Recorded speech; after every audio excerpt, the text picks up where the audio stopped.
It all started on April 15th, 1865, when I was appointed President of the United States. I was appointed this title after Lincoln was assassinated by John Wilkes Booth. I graciously accepted the power and took the oath of office. It became apparent to me in the following weeks that there were many people against my presidency. Their leaders were Edwin Stanton, Thaddeus Stevens, and Benjamin Butler. The Secretary of War, Stanton, was the worst. After Lincoln was assassinated, he managed to take power until I had been inaugurated, and after that Stanton tried to take power of the State Department, and he even went as far as to use the Secret Service to spy on me. I tried to replace Stanton with Ulysses S. Grant, but he declined the offer, saying that he didn't know much about politics and he didn't want to get involved. Then a year later I asked William T. Sherman, but yet he too declined the offer for basically the same reasons. I then turned to Lorenzo Thomas. He too declined, saying that he would like to stay in office as Adjutant General until his retirement. However, on February 21st, 1868, I appointed Thomas as Secretary of War, forcing him to take the job.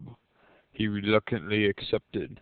However, Thomas was placed under arrest with charges of attempting to move the Secretary of War from office. After a short hearing, Thomas was acquitted and released from custody. But this was the chance Stanton was waiting for. With the recently passed Tenure of Office Act, this was the chance for him to get me impeached. My trial began on March 13th, 1869. My defense committee asked for 40 days to collect evidence and witnesses due to the fact that the prosecution had a longer amount of time to do so.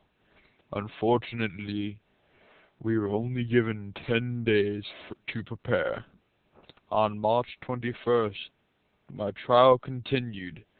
Senator Garrett Davis argued that because not all the states were represented in the Senate, the trial could not be held and that it needed to be adjourned.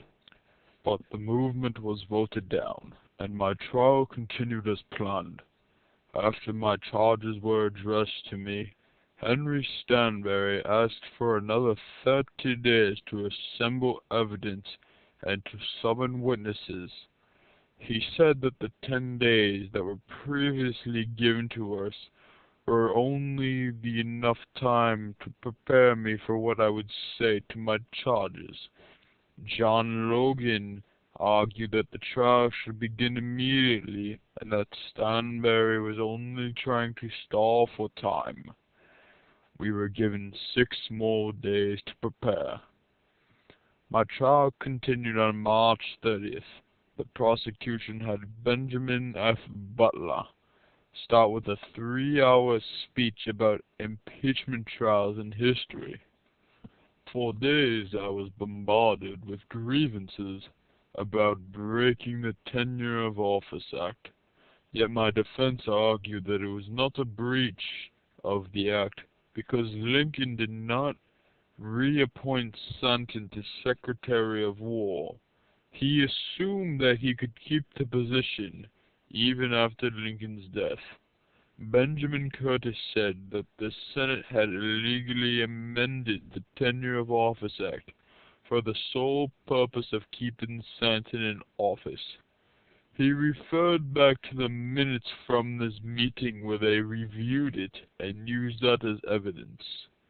In the end, I got lucky and was acquitted of my charges.